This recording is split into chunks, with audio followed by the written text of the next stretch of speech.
Kaze cyane abanywanyi bacu n'abakunzi ba DICOBU TV. Uyu n'umwanya wacu tuba turindiranye igishika. Rero uyu munsi ntusanzwe. Cyo nico cambere no babwire, umunsi ntusanzwe. Uyu munsi si DICOBU gusa, uyu munsi turafise umutumire adasanzwe. Mumfashe mbaha akanya ko kubabwira uwo mutumire dufise n'igituma adasanzwe. Twagize ibakwe n'iteka ryo kwakira umukozi w'Imana akomeye, uwo benshi bazi ku izina rya Reverend Dr. Pastor Antoine Rutayisire. Sinzi hava tubwira neza muri ayo mazina ako ashimye ko turi bumwite uyu munsi. Kaze Pastor. Ugume kuri iryo ngiryo. Okay.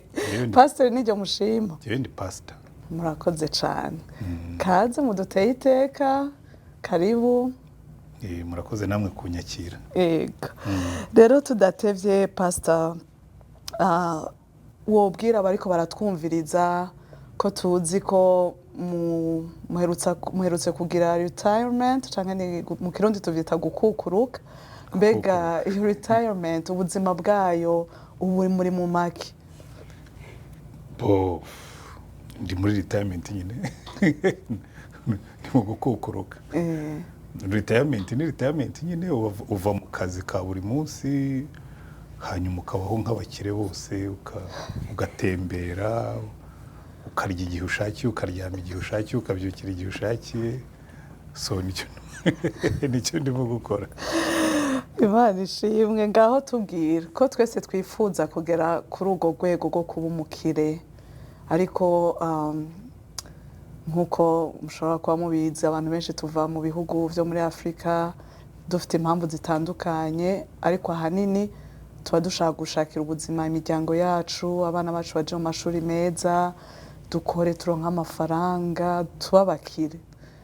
Pastor, nukuri nta muntu atifuza kurya igihe ashakiye, kurya icyo ashatse, gutembera tukaja muri vacation, ariko benshi dusanga iyo ntego canke iyo goal tutabasha kuyishikira, nubwo tuba twirutse twarusha, ahubwo tugasanga somehow ngo turasubira inyuma canke naho tugakiza kimwe ariko ikindi kigapfa, cane cane imiryango.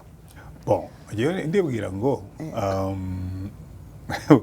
ushobora kuba imuro yanjye ishobora kugucika ntuyumve neza. Buriya kuba umukire si ukugira amafaranga menshi.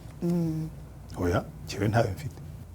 Ariko ngo umuzungu yigeze gusanga umuhinde aryamye ku mucanga, yari umuturiste. Usanga umuhinde yiryamiye ku mucanga aramwitse, kuki nta kintu urimo gukora?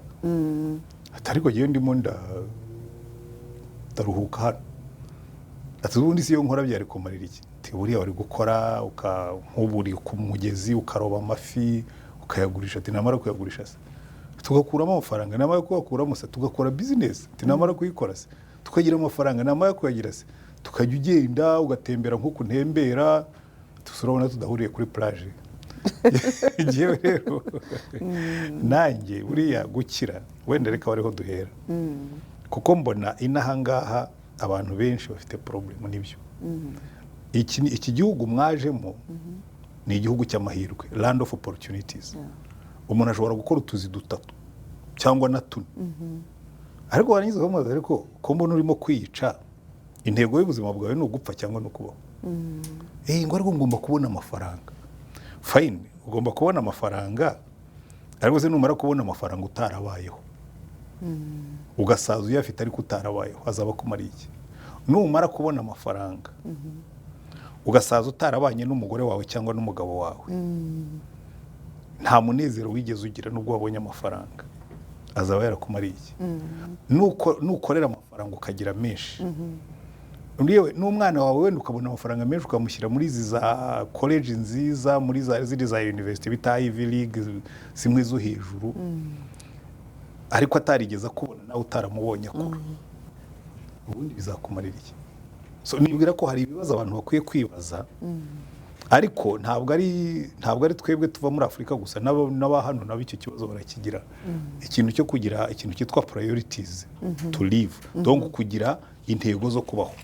Ukavuga ngo ngiye gukora, mbanze ndebe ibyo nkeneye kugira ngo mbeho neza aba ari byo nkorera ariko nisigire n'igihe cyo kubaho nisigire igihe cyo kubaho nshobora gukora kuva ku wa mbere kugeza ku wa gatanu nkavuga ni muri weekend sinzajya nkora nta shift nzajyamo ku wa gatandatu no ku cyumweru ni igihe cyanjye cyo kuruhuka cyo kubaho ukabikora ariko hano ubona mwese mwaragiye mumeze nk'abana b'abashonji basanze ibiryo byinshi bakateramo amajambo akarisha amaboko yombi kandi rero ibi biryo ntaho byenda kujya risha ukuboko kumwe nta mpamvu yo kurisha amatama yombi rya witonze kuko ibiryo birahari pe kandi bizahahora kuko by the way burya no kuticara ngo umuntu atekereze hari n'igihe twigeze kujya muri restaurant cyera nkiri umuturage urabizi mugiye muri ziriya za hoteli hari ibintu by'ibibuffet froid tungukiraho birimo imiceri konje n'ibintu by'imboga n'ibiki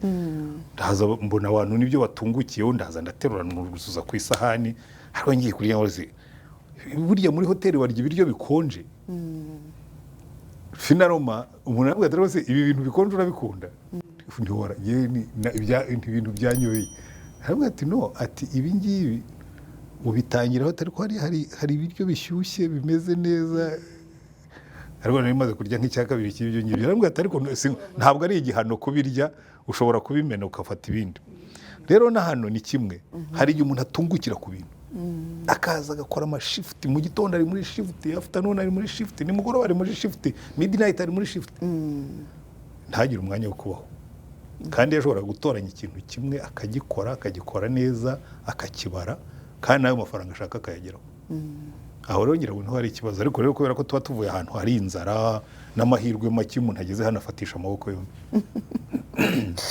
yego ko no kuri pasta gusa ikibazo dukunze kubona urasanga n'ubuzima bwo ngaha buzimvye ugasanga ukoza ako kazi kamwe umuntu arakubwira ati ntidukwiza nayo kwishura inzu kwishura amabills ugasanga rero umugore aragiye ku kazi akoze ubuzi bubiri umugabo aragiye akoze ubundi bubiri ibipfa nyene ni vyinshi none ico gihe byo cyo bigenda gute nkubwire fine ubuzima burazimvye ni mwisubirire muri Afrika mwisubirire muri Afrika ariko icyo nshaka kuvuga hari icyo ntajya nemeranyaho n'abantu yego ahubwo hano ntabwo abantu bazi kubaho mu buryo buri progressive arasimbuka ugeze hano uyu munsi ejo ukabafashe mortgage waguze inzu ntiwihaye n'imyaka yo kubitegura automatically wiziritse umugozi mu ijosi ugiye kubaho nyine bakuziritse kuko iyo mortgage burya ni umugozi bakuziritse ugomba kwishyura nutishyura uratakaza rero bikubwira ngo nibwira yuko kwitegura kubaho mu gihugu cy'amahirwe nk'iki ntawe baraduteguye kukibamo by the way buriya nawe ariya bazana abantu ntugire ngo babazana kubera ko bashaka kubaha amahirwe kubera ko babakunda babazana nyine kubera ko bakeneye abo bantu baza gukora ayo mashifti ntugire ngo buriya ni urukundo rundi ngo ni ukubera ko bari mpora mbibwira abantu nk'abwe nta nubwo aba bazungu ntabwo ibi bihugu bizana abanyafurika kuko babakunda iyo baba bakunda hari ibintu batakora ntabwo wazana umugabo ngo umutandukanye n'umugore umugore umusige muri Afrika uza n'umugabo umugore azategereze nk'imyaka 3 ataraza umukunda wicyo bakeneye ni amaboko yawe sometimes n'ubwonko bwawe rero yuje ugakora dutatu waravuga ati good ahubwo ni mukomera amashyi akore na tune kuko iyo man power turayikeneye ariko ntabwo azagutegura kwiyorganiza ngo we gukora gutyo kuko akeneye ko banke ziguha mortgage akeneye ko ziriya factories zibona amaboko ariko somebody agomba kwicara agatekereza akavuga ati ariko ubu nibwo buzima dushaka ko mbona se ari ubucakara nk'ubwa kera ko mbona se bigiye kutwica ko mbona bigiye kutwicira ingo ko mbona bigiye kutwicira abana hanyuma ugatangira ukorganizinga ukareba uburyo umuntu ashobora kubaho muri ubwo buzima aho niho nagira nje ko vyerekeye ibipfa nyene mu rugo nk'abana ugasanga abana bafite uburere buke ugasanga umugabo n'umugore ntibagira umwanya wo kuganira ugasanga ibibazo birabaye ibibazo bamwe baranabipfuye baragwanya abandi baravanye urumva ico kintu umuntu yogikemura gute maze iminsi nganira n'abapastori nkababwira ntariko mukwiye jewe nize hano nize hano nakoze masters mpakora doctora buriya kugira ngo ube muri Amerika banza wige system ya Amerika mwe muza hano mukaza mu mitekerereze y'abarundi y'abanyarwanda ya kinyafrika mukaza muri societe tuvuye muri economy 10 za nyuma tugiye muri economy ya mbere kwisi kugira ngo bagera aha bageze nuko hari imitekerereze baciyemo barayikoresha twebwe turacyari muri ya mitekerereze y'inyuma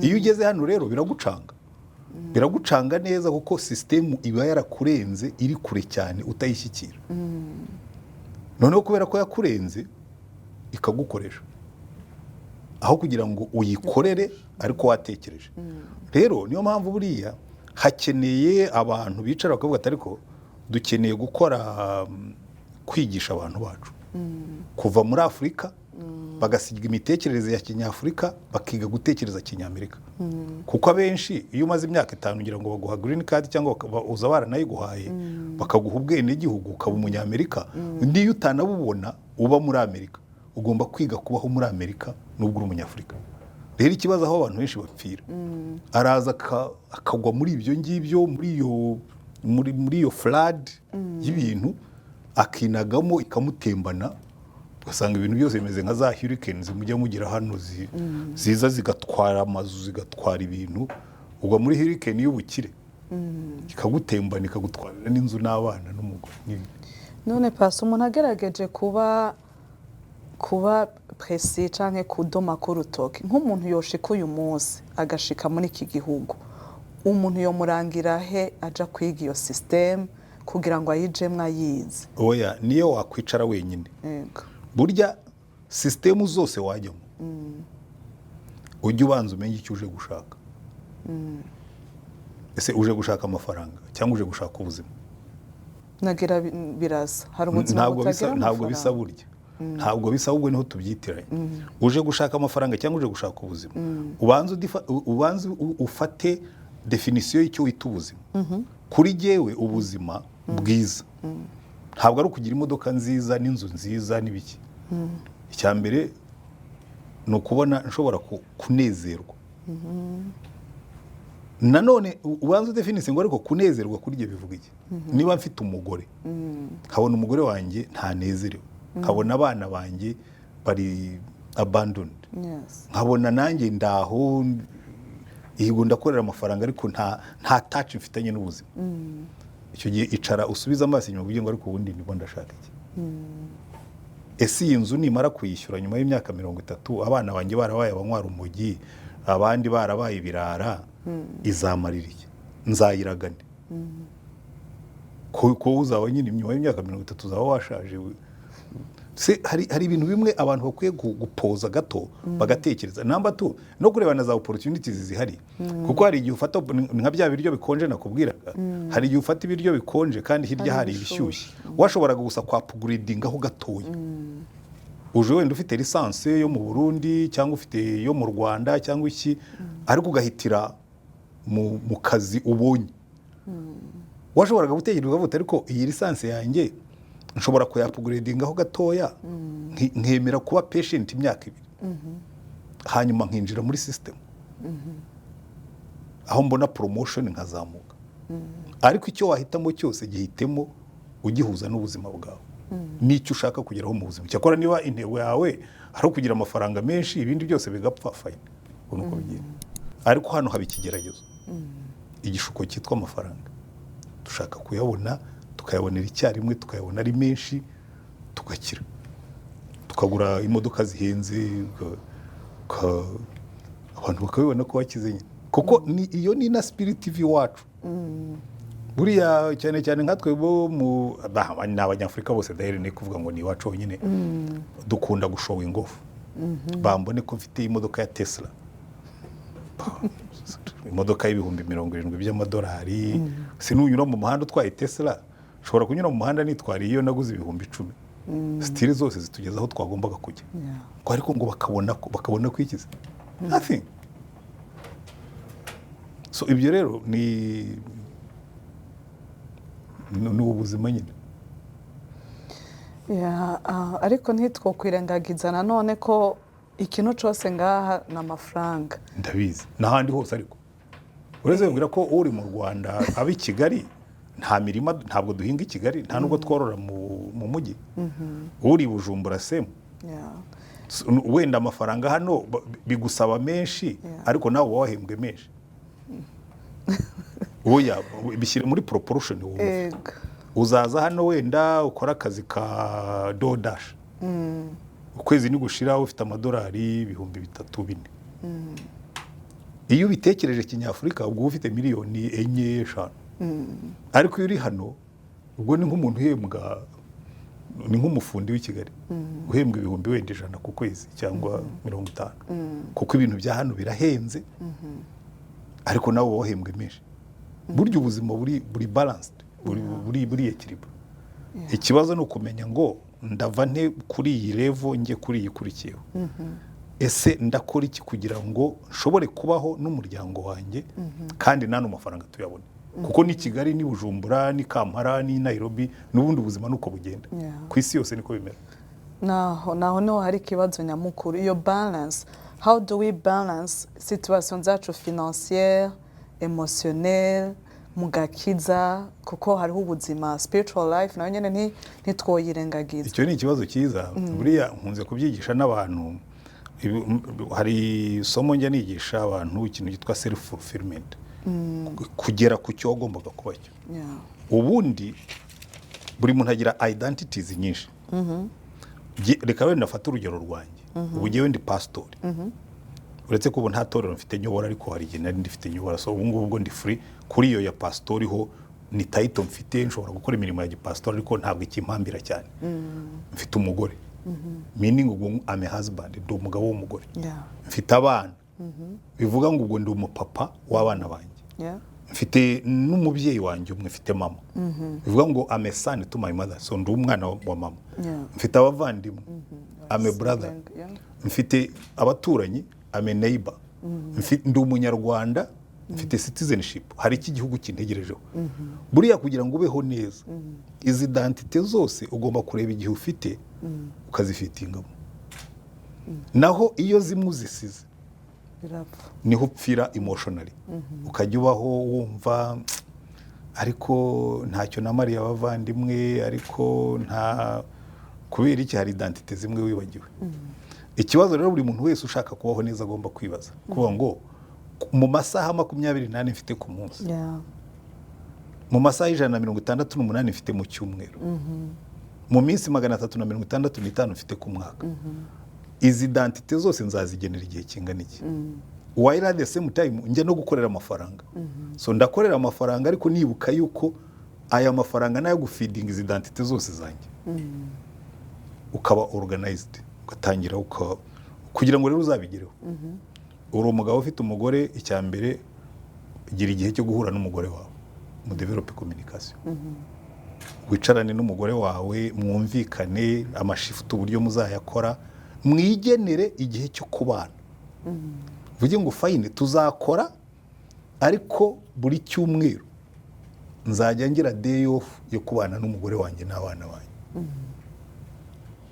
Atari ko hari amafaranga uzaba uhombye, fine nzaba mpombye ayo mafaranga, ariko nungutse umunezero wo kubana n'umuryango wanjye.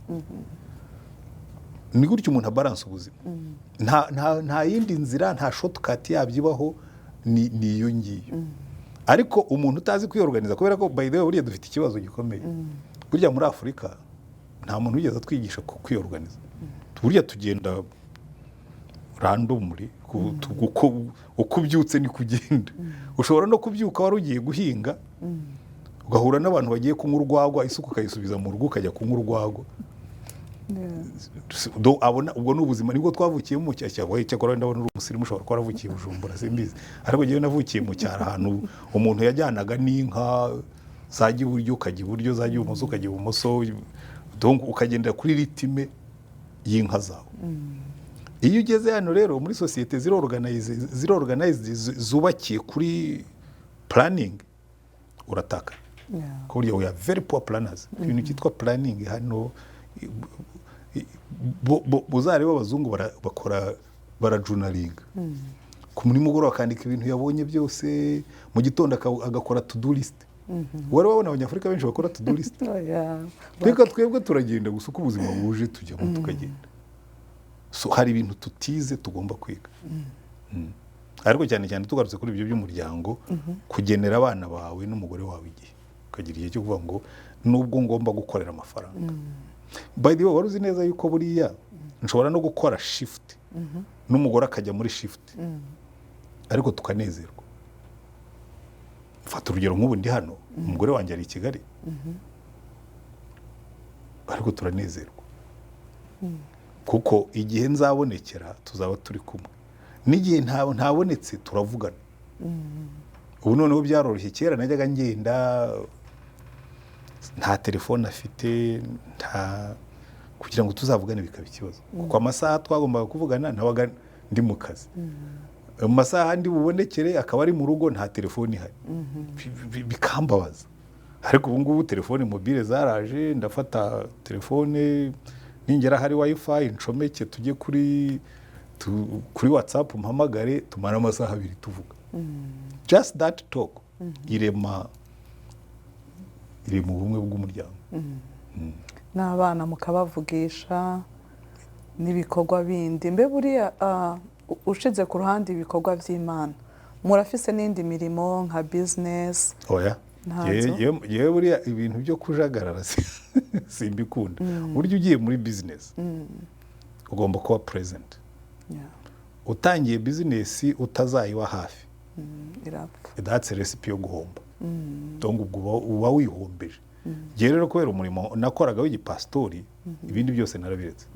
Ntabwo nigeze rwose ngira na intention, nta niyo mfite ubu ndi muri retirement, wo nta niyo mfite yo gutangira business. Kuko nzi uko umuntu akora, gukora akazi kakica cyangwa kakakwica. No, ku myaka yanjye ntabwo ari igihe cyo gutangira business. Abongereza baca umugani bakavuga ngo iyo ufite imyaka 30 ujye ugerageza kuba mwiza, ube handsome.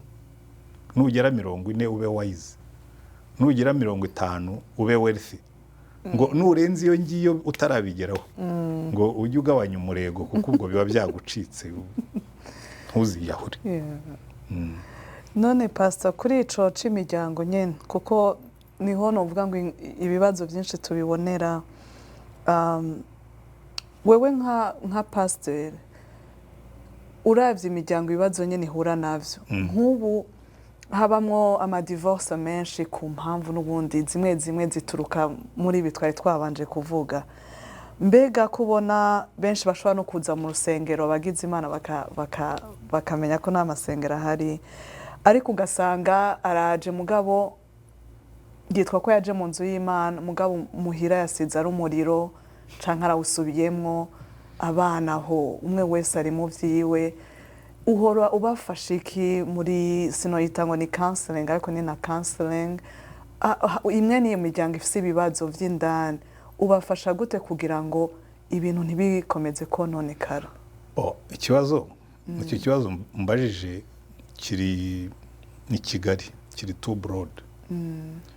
Kuko ikibazo urugo rwa Paul na Maria rufite ntabwo ari cyo urwa Jeannette na Yohani bafite, ntabwo ari cyo urwa Eliya na Mariana rufite. Ngo buri rugo ruri specific. Rero ugiye kubagira inama urabanza ukumva problem bafite. Hari abafite ibibazo by'amafaranga, ubundi nk'ibyo bya divorce bavugaga. Mu bushakashatsi bwakozwe hano muri Amerika, igitopinga list no gucana inyuma, donc ubuhemu bwo mu rugo. Haba mu bazungu haba no mu birabura, donc top of the list y'ama divorce no gucana inyuma. Icya kabiri kiza in second position nanone muri group zose ni ibibazo by'amafaranga, finances. Ikiza muri position ya gatatu ni domestic violence, gukubita, phobia, kuvuga amagambo mabi n'ibindi ntagiye kurondora. Rero bitewe n'ikibazo urugo ruba rufite, ugerageza kubafasha gukemura icyo ngicyo.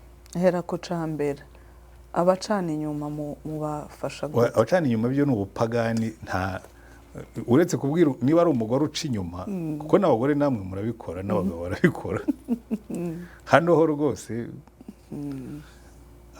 urabona muri sosiyete ishaka amafaranga by the way no mu Rwanda birahari muri sosiyete ishaka amafaranga abagore rimwe na rimwe banyura mu nzira y'ubusamo akayashakisha umubiri we donc akagira abagabo batandukanye bamuhaye amafaranga bakamukorera top up akagira utanga ay'inzu ushyura mortgage akagira utanga ibiryo n'ibindi nk'ibyo ngibyo kandi afite umugabo byo birahaba rwose na hano birahaba n'i Kigali birahaba abo ngabo bo nta muti nababonera kuko buriya kugira ngo uzahanduringa umugabo uguca inyuma cyangwa umugore uguca inyuma kereka Yesu wenyine uwo muntu akihana akava mu byaha naho ubundi gusa babwira umuntu ngo uretse kumwihanganirwa amubwira ngo biba wihanganye usenge urebe ko ibyo bintu yazabivaho umukomeze umuganiriza ariko ubundi hariho za case mba numva ziri hopeless rwose ku buryo icyo gihe ahubwo bijya mu yindi counseling yo kumubwira ngo ihangane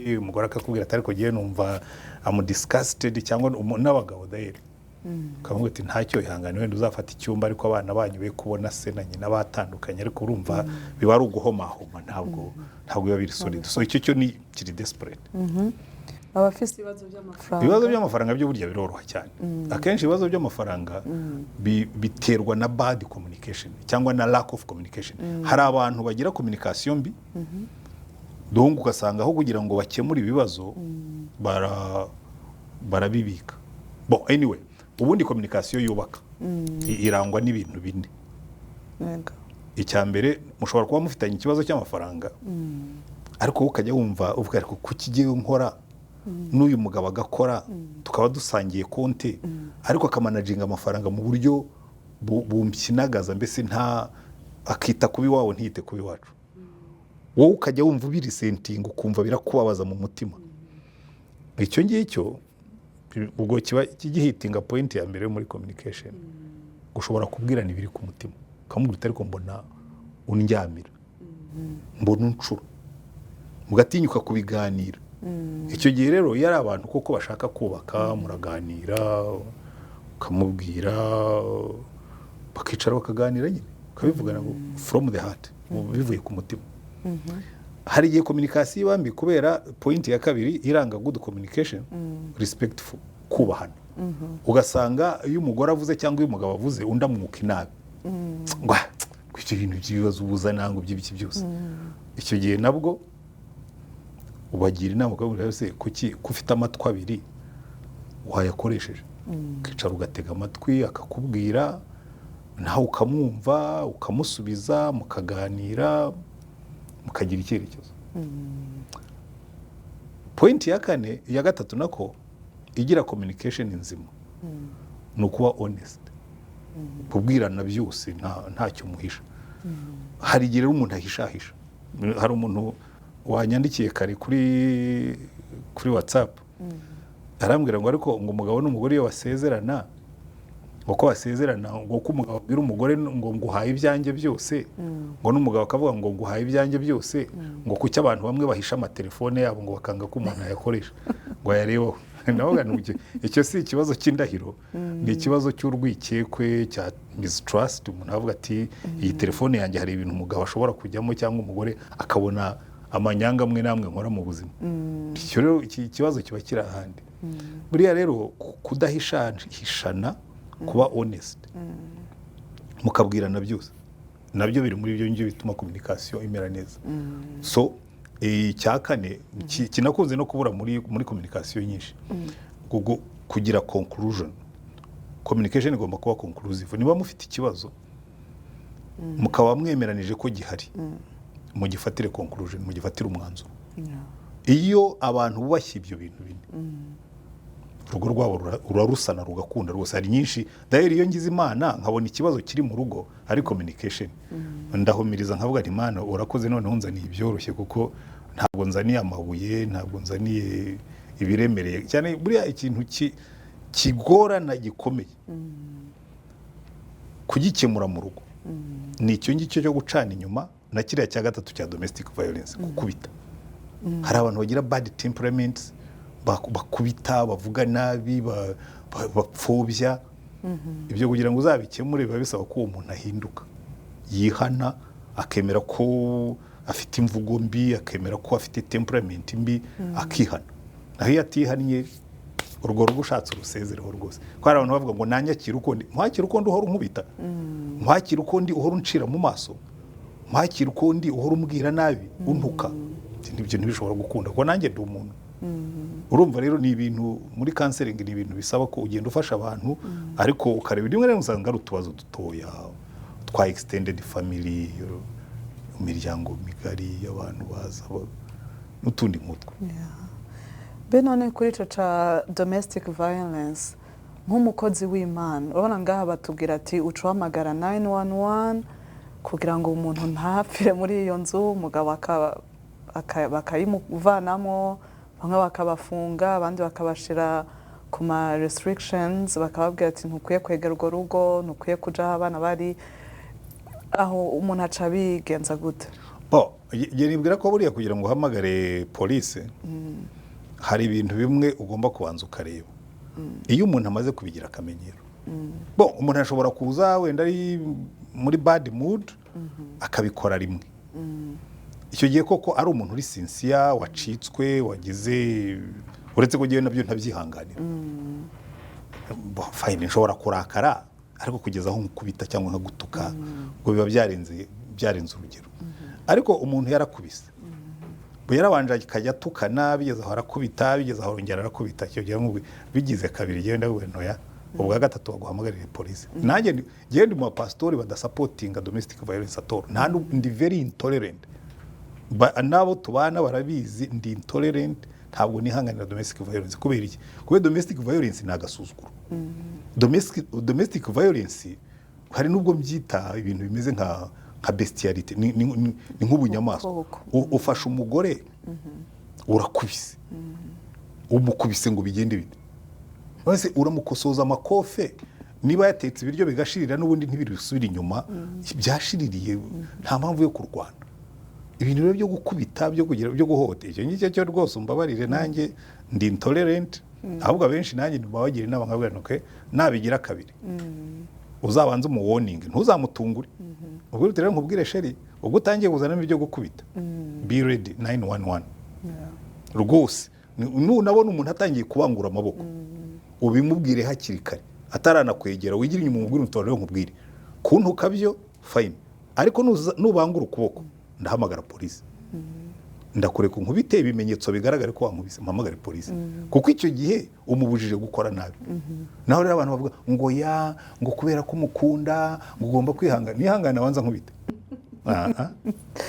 jewe rwose ibyo ngibyo ntabwo mbyihanganira kubera iki ese ubwo ko ndi umupastori ngo uyu mugore ngo genda wihangane akamutera icyuma nkazahora niyo conscience mbwira ngo uyu muntu niwe wamushyize muri iyo temptation yo kwicwa never ariko ubundi abantu bakubita why yewe niyo impamvu ntabitoleratinga nuko simbona ikintu gishobora kunjyana ahantu ngeza aho nkubita umugore tubana uretse ko n'abagore musigaye mukubita abagabo nabyo birahari si cyane fasa nukuri ndazi ko mfise byinshi byo kuvuga tushaka kumva nta kibazo yego ariko reka dufata akanya tumira amate kuko hari ibindi bibazo twifuza kugeraho murakoze abantu bose bifuza aho bakorera na conference zihuza abantu benshi bagakenera ahantu hiyaguye hari ibikoresho byose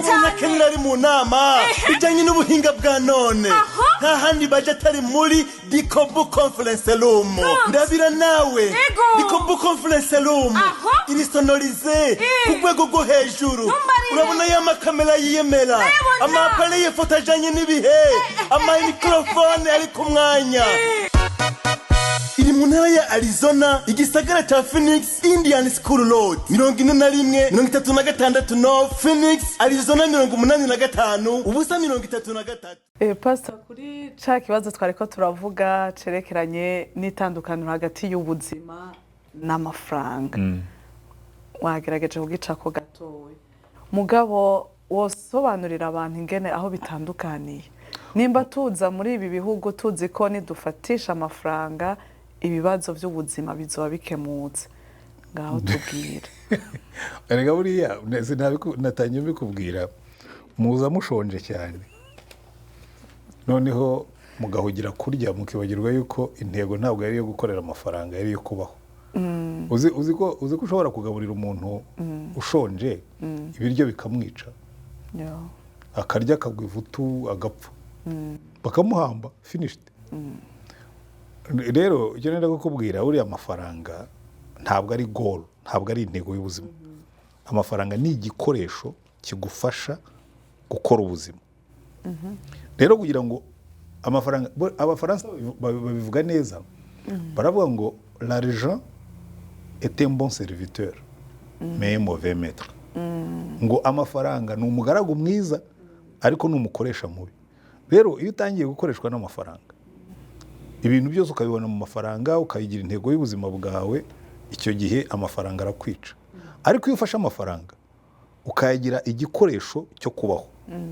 number one hari ibintu bitatu ubundi gihe bine jya nemera ugiye nabitangiye ndi muto kandi mbona byankoreye umuti icyambere kubanza kumenya ko amafaranga ngomba kuyanezerwamo so hari ayanjye nigenera agomba kuntunga icya kabiri ngomba kuyubahisha Imana ubwo noneho ndavuga nk'umukristo yewe kuva nkijijwe mfite imyaka 25 ariko sinahise mbisobanukirwa byo nabisobanukiye ngira ngo mfite 28 nize guha Imana icya 10 cy'ibyo nunguka byose kandi nkabikora nezerewe kuko Imana iravuga ngo ikunda umuntu utanga nezerewe nkabikora nezerewe nkumva rwose guha Imana icya 10 ari joy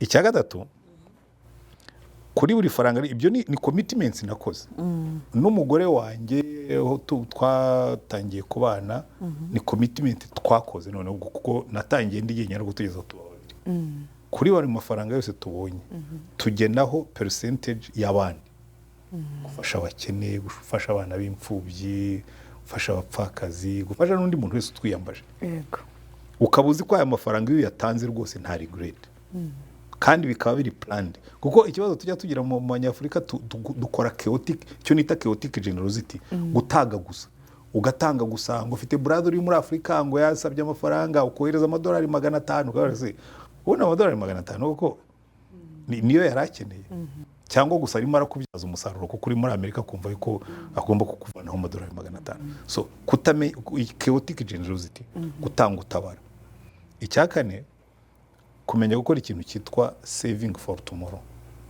kwizigamira ukavuga ngo jewe niuka mfite imyaka 27 nkaho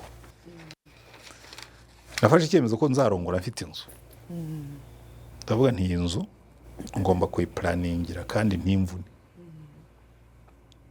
noneho ndagenda njye Kigali ndeba ukuntu amazu yaho agura ndeba standard nshaka nyigira target ni imyaka 5 yuko mu myaka 5 nzafite capacity yo kuba nakwigurira inzu ubu muri kino gihe biragoye kubera ko icyo gihe inzu zaguraga ubusa ariko ntabwo bwari ubusa n'imishahara yacu yari mitoya hanyuma byarakunze ni Mariya nyifite from that experience guhera kuri ibyo ngibyo ntangira kwiga no guplaninga amafaranga yanjye ku buryo n'ubu ngubu rwose twe na madamu tugira konte ducishaho amafaranga ya saving ku mishahara yacu twatuze ngo amafaranga angana gutya 40% y'imishahara aca hariya kubera iki kubera ko ntitugikodesha inzu ubwayo kudutunga ya 40% nyina izo investment twagiye dukora kera zavuyemo ko dushobora kubaho tudakodesha kubera ko tudakodesha automatically ayo twari gukodesha akomeza akaba muri ya saving ibyo dushatse kugeraho byose tukabigeraho ibyo rero umuntu wabyize akabitekereza by the way buriya ni nacyo Bibiliya twigisha Bibiliya uzarebe buriya mu rusengero twigisha igice gitoya cy'ibyo twagombye kwigisha kuko Bibiliya ibyo byose maze kuvuga niho nabikuye mu gusoma Bibiliya none umuntu ayisomya kumva ngo kwinjira mu ijuru biragoye ku mutunzi n'ibindi n'ibindi ngaho dusobanurira aho yewe mbona byoroshye kwinjira mu ijuru ku mutunzi kurusha umukene icyo Yesu yashakaga kuvuga si icyo ngicyo nusubiramo ukareba mu yindi verisiyo y'ukuntu babivuga bavuga ngo bigoye umuntu wizera ubutunzi bwe kwinjira mu ijuru kubera iki iyo ibyiringiro byawe wabishyize mu butunzi bwawe Imana urayisezerera ariko ubundi umutunzi ufite kashi ariko uzi kuzikoresha muri ubwo buryo akavuga ati izi kashi zanjye zizaba izo kuntunga zizaba izo kubahisha Imana zizaba izo gufasha abandi uwo mutunzi rwose mu ijuru waramunezerwa cyane ijuru aba yaramaze kurigera umuntu akiri ku isi. None ni gute mu rusengero umuntu ashobora kuhigira ibitunga umutima n'ibitunga umubiri? Ikibazo cyo mu rusengero icyo ni ikindi kibazo. Ikibazo cyo mu rusengero buriya dufite ikibazo kiri fundamental. Insengero zacu ntabwo zifasha abantu kubaho ku isi, zibategurira kuzaba mu ijuru. Usanga buri gihe bakubwira ngo mu ijuru, nkawe rero mwabwiye abantu uburyo babaho ku isi. Ijuru ryo burya nicyo kintu cyoroshye mu myizerere. Iyo wizeye Kristo nk'umucunguzi n'umwami wawe, automatically uba umwana w'Imana. Iyo ubaye umwana w'Imana, ijuru haba hari iwanyu. Ikiba gisigaye ni ukubaho ku isi. Rero twagombye kwigisha abantu kubaho ku isi, tukabigisha imitekerereze ituma babaho neza ku isi, tukabigisha understanding, imyumvire ituma babaho neza ku isi, tukabigisha imikorere ituma babaho neza ku isi, tukabigisha imibanire n'abandi ituma babaho neza ku isi n'ibindi, ku buryo babaho nk'abana b'ijuru. N'ubundi niko ngo twe turi abashyitsi n'abimukira. Ino si nubwo atari iwacu, ariko twayishyizweho ngo tuyizaneho ubwami bw'Imana. Urumva rero ibyo tubyigishije abantu, ukavuga uti rero hari ibintu Imana ivuga ku mikorere y'akazi, hari ibintu Imana ivuga ku mibanire y'umugabo n'umugore. Ndabaciriyemo gatoya tukiri aho nyene, nubwo numva ko ari amiga y'igihe kirekire udashobora kubimara mu minota 10, uwo kubwira uti ugire summary y'ibi bintu uhejeje kudondagura, kuko numva umengo niho that's where the key is. Hano hari urufunguzo, turashaka kubaho neza kuri iyi si. Ariko the key iri na simple, nta nubwo isaba ibintu biri bihambaye cyane. Buriya Yesu aza uzasubiremo nk'ayo iyo devoir. Ntabwo yigeze yigisha abantu ngo iyi si muyiveho mwigire mu ijuru. Yatangiye abwiriza ubwami bw'Imana, ubutumwa bwiza bw'ubwami bw'Imana. Rero ubutumwa bwiza bw'ubwami bw'Imana bushingiye ku bintu bine gusa. Bishingiye ku bintu icyaha cyishe. Ubundi icyaha cyishe imibanire yacu n'Imana, sibyo? Yego. Cyica imibanire yanjye nanjye ubwanjye, kuko umuntu yatangiye kwibona yambaye ubusa, isuzugura n'ibindi. Cyica imibanire yanjye n'abandi, ko Adamu yatangiye gushwana na Eva avuga ngo sigewe n'uriya mugore. Cyica imibanire yanjye n'ibidukikije. Ibyo nibyo bita four broken relationships muri theology. Ubundi inyigisho zose zagombye kuganisha muri restoration his four broken relationships. So nkigisha umuntu kubana n'Imana ye muri domaine zose, nkigisha umuntu kubana na ubwe. Tom nkaba nzi ngo ngomba kwiyitaho kuko amu pressures kumana ndo igiciro cyinshi.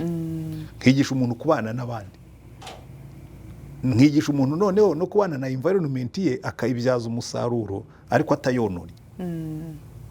Ahasigaye kiba gisigayemo n'iki no kurambura inyigisho ziri kuri ibyo bintu byose. Usanga rero kenshi twe twigisha akantu kamwe gusa ko kubana n'Imana, ariko nabwo rimwe na rimwe ugasanga nabyo ntitunabana nayo neza, kuko nayo ntayo tuzi. Ntayo. Pastor, wariko uravuga ku cerekeye broken relationships zikeneye ko zinaguka. Wavuze gatoyi ku mitekerereze, understanding, imikorere n'imibanire n'abandi. None mu ijambo rimwe rimwe, how do we fix kimwe muri ibi? Oya, urumva buriya Bibiliya ifite ikivuga buri kintu cyose uzifuza gutekerezaho mu buzima hari icyo bibiri kivugaho imikorere y'akazi hari icyo bibiri ivugaho imikoreshereze y'amafaranga hari icyo bibiri bivugaho wavuduha imirongo imwe imwe ibivuga yego waba ugiye kumpa exercice ikomeye cyane wenda nshobora kubikubwira muri rusange bo reka dufate imikorere y'akazi yego iyo usanga n'ahantu henshi muri bibiliya barakubwira ngo icyo uzabona gukora cyose ujye ugikora ugishyizeho umutima nk'ukorera shobuja wo mu ijuru mu bakorosayi niko bavuga mu gice cya 3 ngira ngo ni umurongo wa 23 niba nibuka neza no mu bakorinto ba mbere babigarukaho Pawulo yandikira Tito akamubwira ati Tito ujye wigisha abantu bacu gukora kugira ngo bashobore kwitunga batunge n'imiryango yabo bashyikire n'umurimo w'Imana so iyo ni imikorere y'akazi imibanire yo burya yo rwose iri na very serious kuko Yesu yaravuze ngo nimukundana nibwo abantu bazamenya ko muri abigishwa banjye nureba muri Bibiliya uzasanga batubwira uko umugabo abana n'umugore bagabo mukunda abagore banyu nkuko Kristo yakunze itorero bagore namwe mwubaha abagabo banyu ibindi byose bagabo mwitondera ibyo mukorera abagore banyu kugira ngo amasengesho yanyu atagira inkomyi n'ibindi rero bikubwira ngo Bibiliya iri clear kuri buri kintu ko tugomba kubana kugeza n'uburyo tunabana n'abanzi bacu bati n'abanzi umwanzi wawe ntukamuvume ahubwo ujye umubera umugisha umusengere so n'imibanire yawe nawe ubwawe Pawulo akandikira Aroma akavuga ati rwose mu bitekereze neza umuntu ntakifata uko atari ntukishyire hejuru cyane cyangwa ngo wisuzugure wishyire hasi ahubwo witekerezeho uko bikwiriye think about yourself soberly niko mu Baroma 12 batubwira donc buri kintu cyose ubwo ni ingero nkeya gusa nguhaye no mu mirerere y'abana batubwira icyo tugomba kubakorera no mu micungire y'amafaranga guhera mu isezerano rya kera tubura rwose buri amafaranga nagwira ntazagutwara umutima na Yesu yabwira abantu atari ko buriya ubwinshi bw'amafaranga sibwo bugira ubuzima bw'umuntu mu buzarebe muri Luka 12 abigarukaho harimo n'ahandi henshi agenda bigarukaho nshobora gukorera Imana ntushobora gukoreshwa n'Imana ngo nakoreshwe n'ubutunzi burya nacyo byashaka kuvuga so nta kintu na kimwe cyo mu buzima ari emosiyo zacu ari ibitekerezo byacu ari imibiri yacu ari imibanire yacu buri kintu cyose gifite amategeko akigenga muri divine principles nkunze kubibwira abantu babwira buriya ufashe buri kantu kose ufashe izi kamera ugafata ziriya telefone dukoresha n'ibindi iyo ziza muri box siko bimera hejuru yayo mbere y'uko ugera kuri kamera kuri telefone hari agatabo usanga kari hejuru ni nako kaza kari hejuru mbere y'uko ugera kuri telefone wanziriza kuri ako gatabo niko kagusobanurira ngo iyi apareye dore uko ikoreshwa dore ibyo ikora dore uko igenda n'Imana imaze kurema isi yashyizeho agatabo kitwa ijambo ryayo kababwira ngo ibiri muri iyi si byose bigengwa n'iki gitabo buri kintu cyose gifite ikikigenga muri iriya jambo niyo mpamvu ntabwo nakubwira buri kantu kose muri detaye ariko ugiye ukayisoma niba ushaka ibintu by'amafaranga genda ukore concordance yawe ureba icyo Imana ivuga ku mafaranga niba ugeze ku bintu by'imibanire y'umugabo n'umugore kora concordance urebe icyo ivuga kuri ibyo imibanire y'abaturage mu gihugu uzasanga birimo byose birahari ikindi naco muntu n'umwanditsi sinzi mu byo mwavuze mwabaye canke mwakoze harimo nize mvuga ibyo nakoze mwabiciyeho gatoya ariko nuko turazi ko ari byinshi navuze ko ndi umupasitori ariko hariho abakuzi nk'umwanditsi mbega ibintu bya leadership abantu benshi bakumvana leadership ubundi ni iki ubundi wifashisha gute abakeneye kuyimenya leadership sinzi niba ushaka definition yo mu gitabo cyangwa ushaka ko mbikubwira mu magambo yanjye uko mu byumva kuko ariko ubundi leadership imwe muri definition nkunda ya leadership uravuga ngo leadership is exerting influence kugira influence kuba umusemburo kuba exerting influence inside a given group kuko bigomba kuba muri group ugomba kuba ufite ahantu iyo leadership yikoresha hanyuma purpose yayo towards goals of common beneficial interest so mugamije inyungu za rusange donc ku buryo buri muntu wese yibonamo. Iyo rero sinzi uko icyo wenda kumbaza kuri leadership, ariko iyo umaze gusobanukirwa ko icyambere leadership ntabwo ari position, ntabwo ari kuvuga ngo ufite uyu mwanya, ushobora kugira leadership kandi nta mwanya afite. Ni nayo mpamvu atari byiza kurwanira imyanya. Icyo ubonye gukora nkurikije cya kindi Paulo yandikiye Abakolosayi, gikore neza nkukorera Imana. So niba umpaye kuba pastor, si ngombwa ko njya kubyiganira kuba ko wenda bishop cyangwa kuba iki. Reka nkore neza ahangaha mpatunganye, mpagire influence. Hanyuma ndebe inyungu, aho kureba inyungu zanjye, kuko kenshi muri leadership ikibazo tugira ari mu miyoborere y'ibihugu, ari mu miyoborere y'amatorero, ari mu miyoborere y'imiryango, ari mu miyoborere za organisation, usanga ndeba inyungu zanjye, noneho kakazi n'abantu nyobora bagahinduka urwego nuririraho ngo ngere ku nyungu zanjye, ariko sindebe izabo. Ariko leadership nziza ireba abo nyobora nkabazamura ku buryo mbese nabo bumva bari ubushobozi bwabo bukazamuka, nkabazamura mu mitekerereze, nkabazamura mu mibereho, mbese ku buryo inyungu zabo mu buryo bwuzuye zihinduka intego yanjye. Iyo ni leadership. Impamvu narimbajije nuko tubona bimwe mu bipfa harimo kubura leadership, kumbura aho abantu bari mu makominota atandukanye, ugasanga umuntu wese ariko akora ukwiwe, uwundi ariko araba za nyungu ziwe, hakabura uko gufatana mu nda no gushira hamwe no gutezanya imbere. Ico kintu umuntu yogikemura gute as a community? Oya, ubwo definition naguhaye iragikemura. Niba ugiye kwigisha abantu kwa rero kugira ngo tuzagire community imeze neza, icyambere tugomba buri muntu wese agomba kumva ko afite role. Ntabwo ari afere yo kuvuga ngo uyu ni umuyobozi, jewe ndi umuyoborwa. Nukumva ko mfite influence nshobora kuexercisa muri iyi group, tukagera ku bintu bidufitiye umumaro twese. So nkumva responsibility yanjye, nkumva umwanya wanjye, kandi nangize nkawukora neza. Nta kindi kiba gisigaye. Novuga nti icanyuma kuri ivyo nyene bijanye ubusabane bw'abandi, kumenya umwe wese gukora mu mwanya wiwe, akorera inyungu z'abandi atirabye gusa. Mbega ikintu cerekeye kubana amahoro n'abandi, kuko urabona oya reka tubanze turangize icyo cya leadership, kuko buri kubivuze gutyo hari ikintu guba wibagiwe. Leadership ni ikintu cyubakwa. Muri leadership bagira ibintu bine, babyita muri abbreviation babyita case, CASE, case.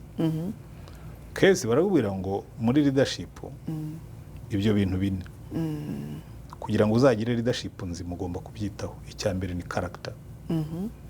So umuyobozi, yaba umugabo mu rugo, yaba umuyobozi muri company, yaba umuyobozi mu gihugu, yaba umuyobozi mu cyari cyo cyose, agomba kugira character. Character no kuvuga umutima. Umutima baravuga ngo character ni icyo uri cyo, niyo ntawe ukureba. Nk'ubu ndi hano ntawe uzi ko mpari, ubajije abantu ntibazi ko ndi muri Amerika, niyo nabazi ko ndi muri Amerika ntibazi aho mperereye. Yewe nabo tuvugana ubu naraye muri hoteli. So ibyo nakora muri iriya hoteli ni character, ni icyo ndicyo iyo ntawe undeba. Nshobora kwicara muri hoteli nkakora ibyaha, nshobora kwicara muri hoteli nkasenga, nshobora kwicara muri hoteli nkakora ibintu. Iyo ni character. Character rero buriya niho Imana iziramo. Iziramo ukavuga ngo jewe ndi umuntu w'Imana, niyo ndi muri hoteli aho batanzi nitwara nk'umuntu w'Imana. So iyo ni character. Attitude yo muri case. Attitude ni character yagiye hanze. Uko mbona abantu, uko mbona ibintu, uko mbitwaraho, kuko hari umuntu ubona abantu akabona nk'ibikoresho. Niba ndi umugabo nkabona abagore bose ari ibikoresho by'umunezero wanjye. Niba mbonye abandi nkabona nk'ibikoresho byo kugira ngo ngere ku nyungu zanjye. Mbese ugasanga buri gihe umuntu uko ubona abantu, nshobora kubabona nk'ibikoresho nkoresha kugira ngo ninezeze nkuko ushobora kubona ahubwo nk'abantu promotinga kugira ngo bazamuke twese tunezerwe. So iyo attitude igaragaza icyo uri cyo mo imbere. Niho uzabona abantu bamwe basuzugura abandi kuko nta mafaranga bafite, kumva umuntu udafite amafaranga ntacyo bavugana, kumva umuntu udafite umwanya ukomeye ntacyo bafitanye. Iyo ni attitude. Nibyo bita agasuzuguro, nibyo bita ubwirasi, nibyo bita no kwisuzugura, nabyo burya ni attitude. Mimbere we wumva wisuzuguye, wumva ntacyo uri cyo. Hari abantu njya numva basenga amasengesho ashekeje ngo mana ngo urabizi ngo ugiye ngo ntacyo ndi cyo ngo ndetse n'iminyorogote iranduta ngo ndi inyuma y'amasazi. Ubwo ngo baba barimo guca bugufi. No. Ibyo ni ukwisuzugura. Ntabwo Yesu yapfiriye isazi, nta nubwo yapfiriye iminyorogoto. Turi abantu b'igiciro cyinshi. So ibyo rero ni attitude byagiye hanze. Kubona umuntu wahinda umushitsi abira icyuya mu ntoki izo ni attitude, ni character yagaragaye hanze. Hanyuma iriya S ni skills.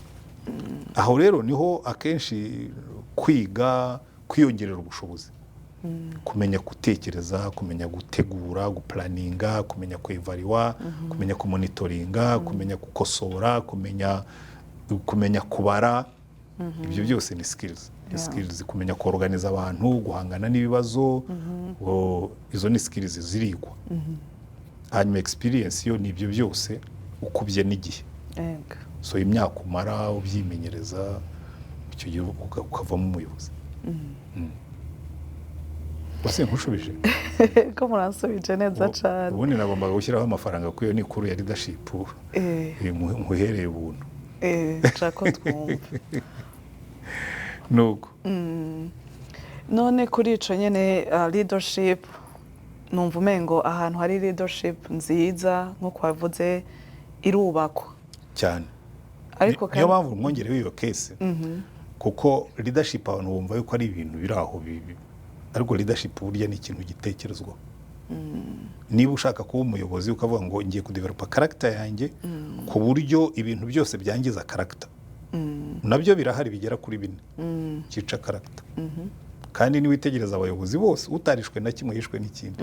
Nibihe washoboye kunesha ibyo bintu 4 rwose guaranteed iyo developye biriya bindi byose. Kuko hari abantu ba developa skills ugasanga rwose kugupanga n'umuhanga, kugutegura, kumonitoringa byose, ariko ukabona leadership ye nyine ruined, yicwa n'ikicwa na character. Character yicwa n'ibintu 4. Icyambere cyica character ni pride, kwiyemera. Umuntu akasuzugura abandi, akiyemera cyane, akigira igitangaza. Ibyo byica character, ibyo byica leadership. Ntabwo ngiye kuguha ingero mu mateka, ariko abantu bose uzabona bagize icyo kintu barangije nabi, ko ntibagirwa inama, ntibakosorwa, ntibagira gute. Pride, kwiyemera, burya nicyo cyamanuye Satani mu ijuru. Yumvaga burya na Adamu niho yaragiye nyine yumva nawe yaba Imana. Hari n'abandi benshi muri Bibiliya naguha abami benshi iyo bamaraga gukomera n'Imana barayihoreraga. Nuno munsi uzabibona abantu benshi bamaze Imana imaze kubageza aho bajya, pride iraza kumva batakikeneye. Buriya rugica leadership. Icya kabiri cyica leadership ni sex. Umuntu yazamutse muri leadership abaye umuyobozi akumva abagore bose bagomba kuba abiwe. Salomo abagore 1,000 byaramuhitanye. Dawidi Basheba wa Uriya aramutambikanye. Hofune na Finehasi bene Eli sex. Ariko umuntu umwe yabyirangije neza, aravuga ngo buriya ngo ikica leadership ni uwitwa Titien no mu Burkinabe mu teori rero ngo la gouvernementalité du ventre, ubutware bw'igifu et du bas ventre n'ikiri munsi yacyo. Ibyo bintu 2 byica leadership. Icya gatatu cyica leadership ni urukundo rw'impiya. Paulo yandikiye Timoteyo aramubwira ngo urukundo rw'impiya ni umuzi Impiya amafaranga urukundo rw'amafaranga ni umuzi w'ibibi byose ntabwo yavuze ngo amafaranga ni umuzi w'ibibi byose abantu benshi babyibeshyaho yavuze ngo urukundo irari ry'amafaranga ni umuzi w'ibibi byose ikindi rero cya kane cyo kitagaragara cyane kiza mu bintu byitwa cica leadership ikintu cyitwa kwirara complacency kugera ahantu kumva nta mpamvu yo kwigora we have achieved, we have arrived ukaba complacent ibintu bigatangira bigasubira inyuma uzabona abayobozi bayoboye neza biragenda bigeze ukabona ibintu bye byabaye static byarahagaze bigeze aho bitangira kwangirika bitangira gusubira inyuma byica leadership muri iyo cya complacency wo burya hari n'igihe iva mu bindi byinshi ntashatse kuvuga ibintu by'ibikomere byo muri leadership ugasanga abantu baragukomerekeje hanyuma amaraso akagushiramo kagivinga nyine kuri ico c'ibikomere hari ahantu tutavuze mugabo naho tuhabona ibibazo cane cane mu bantu novuga ngo b'abakristo b'abakozi b'Imana n'abakristo ugasanga umuntu yarakomeretse ariko kubera ko yigishwa ngo izere urakira izere ntiwishire ku karubanda izere ntagire n'uwo waturira niho hari ikintu cakugoye aba bantu ugasanga aho gukira ahubwo bariko baraborera indani mwe n'abo bantu umuntu yobafasha gute ni irindi somo rirerire ntagira ngo iki kiganiro sinzi ko turi bushyiremo byose ngo bikwirwemo ariko ubundi buriya byose Bibiliya yarabiteganije Bibiliya tubwira ngo twebwe ngo ubwo Yesu yajyaga ku musaraba yishyizeho intimba zacu n'imibabaro yacu kugira ngo tubone aho tuzajya tubijyana iyo rero wakomeretse ukomerekejwe n'abantu ukomerekejwe n'ibintu ukomerekejwe n'ubuzima usanga Yesu niko Bibiliya itubwira ngo mumwegere nawe yaranabyivugira avuga ngo abarushye n'abaremerewe muze munsange ndabaruhura ngo munyigireho kuko umutwaro wanjye utaremereye ahandi Petero arandika aravuga ngo muyikoreze amaganya yanyu yose kuko yita kuri mwe rero uragenda ugasuka amaganya yawe kuri Yesu ukamubwira kuko byose ashobora kubyumva ibyo tunyuramo byose byatugoye byose yabinyuzemo so ashobora kutwumva ashobora kutwitaho naho dukirira ngaha mu bihugu biteye imbere ko usanga bakubwira ati genda urabe umukansela genda urabe umutherapist icyo umukansela ashobora kugukorera burya ni uko abantu batabizi icyo umukansela agukorera ni ukukubwira gusa ni ukugutega amatwi nta n'umutaba afite icyakora wenda iyo udashobora kwifatira ibyemezo hari igihe akugira inama yo gufata icyemezo runaka dayiri kenshi banakugira n'inama rimwe na rimwe zikujyana habi kurutaho kuko urumva ushobora kujyayo uri umugore wahuye n'ikibazo n'umugabo ugustressa ugira gute nawe ushobora kuba afite ibindi bibazo ati kuki ugomba kwistressa ukagira uti genda usezere ku mushenzi saba divorce ndabona ugeze kure ushobora gusara ushobora gupfa aho kugira ngo ibikomere byawe bikire ukabikemuza ibindi bikomere ugasanga ntabwo bibyaye umuti so ibyo bibaho ahanini igituma nako ndanabibaza turabona hariho nka urwaruka urubyiruko ko mwe mu gwita aho usanga bari mu biyobyabwenge bakiyica bakagira suicidal thoughts bagatekereza kwiyahura ubuzima bukababihira cyangwa bakaja mu biyayuramutwe bakankirika mu majambo make ariko kenshi ugasanga biba biturutse kuri depression cyangwa ibindi bintu bituma bumva ubu buzima butaryoshe nubwo baba bari mu bihugu biteye imbere buriya rero nkubwire icyo kibazo cy'urubyiruko na depression n'ibindi kujya kwa kansala amutega amatwi ariko biba byarapfiriye mu rugo kuva kare iyo umwana abayeho nta ntego z'ubuzima afite akumva nta purpose nta ntego z'ubuzima ibyo rwose kuzagera ahantu akagana muri ibyo akajya gushakirayo umunezero possibility bari nini depression iyo rwose izanwa n'icyo kintu cyo kuba udafite icyerekezo udafite aho ujya uzarebe nawe iyo ubyutse nta kintu ufite gukora depression iragufata kumva ntiwava mu gitanda kuko ntacyo wapanze ntaho uri bujye ntacyo ugiye gukora. none nk'impanuro umuntu yoha abo bavyeyi kugira ngo bafashe abo bana bakiri bato ntibarinde bagera aho biyahura canke erega buri ibintu byose urabona parenting yacu niho dufite ikibazo kuko abana benshi ntabwo bagira abavyeyi baba hafi. Ntabwo buriya muri Afrika tugira ikibazo abantu batabona ariko ubwo ndavuga iyo mvuze Afrika ubwo ndavuga u Rwanda u Burundi kuko nibyo bihugu binyegereye mbona na biriya bihugu byose byo mu biyaga bigari ubona abavyeyi bari distant cyane ku bana ndetse bakumva ko ariko bigomba cyane cyane twebwe abagabo. Kandi ubushakashatsi bwakozwe hano muri Amerika bwagaragaje yuko ubwo ndimo ndagerageza kubishyira muri pourcentage hafi nka 70% by'abantu bari mu magereza b'urubyiruko bafite common denominator yitwa fatherlessness, urugo rutarimo umupapa. Bivuga ngo umupapa uyu ni umwana w'umusingoro mother, ni umwana w'umudivorce, ni umwana n'umupapa ashobora kuba hari ariko ameze nk'utanahari. Ubwo n'ubushakashatsi bwakozwe ntabwo ari ibintu birimo gushakisha, n'ubushakashatsi bwakozwe buri documented bwanditse.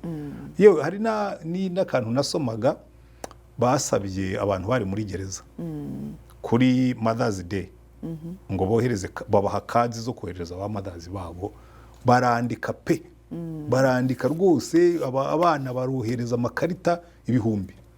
Kuri Father's Day babaha same cards hagenda nka 1%. Kubera ngo umubare munini nta father figure barimo kwibonamo, ntawe yumva yakoherereza karita. Rero bikubwira ngo uyu mubyeyi utagira umwanya wo kwiyinvestisa mu bana, uyu mwana azagenda yumva adafite n'ikintu atinya, adafite n'icyerekezo, adafite n'umuntu yumva avuga ati uyu azampa icyerekezo. Ni isomo twagombye kwiga nk'ababyeyi cyane cyane twebwe abagabo, kuko abana bo ba nyina barababona, kuko ba nyina barabagaburira barabonsa kuva ari batoya, ariko ba papa eva absent. Niya hari ntamuvugisha. Hari conference nari mfite abana b'urubyiruko, noneho umwana umwe aramubwira ati pastor ati rwose ati wavuze ngo nguhobera urubyiruko, ati ndagira ngo uze kumpobera numve a grandpa hug. Ntega amaboko urya ndavuga rwose uze ufate angle ushaka. Hanyuma arafata arakomeza basi umwana w'umukobwa aramubwira ngo bure ngo ntushobora kumva ikintu nkoreye, ngo kumva ngo ahubwo n'ubundi ngo iyo umujene ampaginze yampobeye ngo we mba numva wenda mpobeye nk'umuhungu nshaka nk'umukobwa wenda ushobora no kuzavamo umugabo, ariko ntabwo mpobeye nka papa nk'umupapa, ngo nshaka kumva touch y'umupapa. Rero ni ikintu gikomeye cyane kuko izo touch z'ababyeyi ku bana benshi ntazo wabonye. Mbese nta face y'umubyeyi arimo kubona mu buzima bwe imuha icyerekezo, imubwira ngo umwana wanjye hari icyo ugomba kuba cyo, hari aho ugomba kugana, ibi ngibi urimo ntacyo bizakumarira. nta henshi nabyo bafite.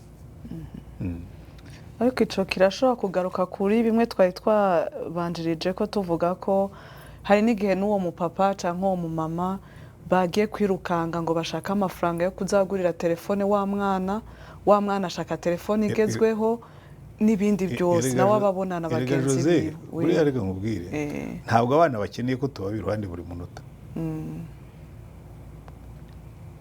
Meaningful time, quality time, niyo yaba rimwe mu cyumweru irahagije.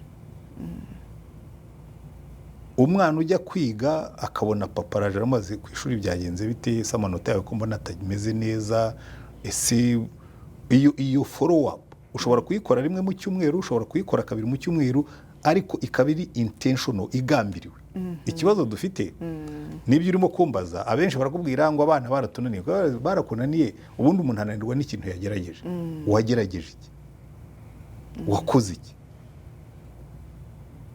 Usanga ntacyo. rero icyo ni ikintu gikomeye cyane. umva benshi bagorwa na ya balance nanone kavuga ati none umwana ndamuhike. Reka nkubwire iyo ndirimbo nkunze kubibwira abantu babone ko you are investing for your children, not investing in your children. Hari ibyo urimo gukorera abana bawe ariko ntacyo urimo kubakoramo, uzahomba. Uzamuha telefone ariko umubure, ni amahitamo. Soje kumubwira ngo ariko urumva ngo uyu mwana ngo azakenera telefone, nkabone yes azakenera telefone ariko azanakenera na care, azakenera parent presence. Si iki cyangwa kiriya, ni iki na kiriya, byombi ugomba kubikora. Pastor wakoze cyane, iki kiganiro ni kinini, numva hari byinshi twari dukeneye kumva. Ubwo twizere ko ubutaha ni waba uri mu micungararo uzongera kudutera iteka tukaganira ibindi byinshi. Hari ibyo tugikeneye kumenya nk'abamama, cyangwa muzasanga i Kigali. naho nyene nitwahagira akaryo ka vacation, nitwamenya ingene umuntu asavinga for vacation, tukamenya uburyo imyanya yacu ikoreshwa neza, inshingano zacu zose tukazikora uko bikwiriye. Muzodusengera. Yego. Murakoze cyane, Imana ibahe umugisha. Namwe bongerere. Yego. Murakoze bakunzi bacu, naho ubutaha turagarukirije ngaha kuri uyu munsi. Murakoze.